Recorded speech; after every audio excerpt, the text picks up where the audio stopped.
శృతి మించిలా నన్ను మై మరపించకలా తడబడి తల వంచిలా తలపును అని చేస్తే ఎలా మరేం చెయ్యనే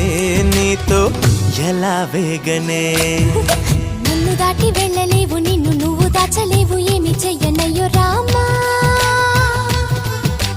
ఉన్న మాట చెప్ప నీవు ఊరుకుంటే ఒప్పుకోవు ఇంకెలాగే సత్యభామా అనుకున్నా తప్పు కదా మోమాటం ముప్పు కదా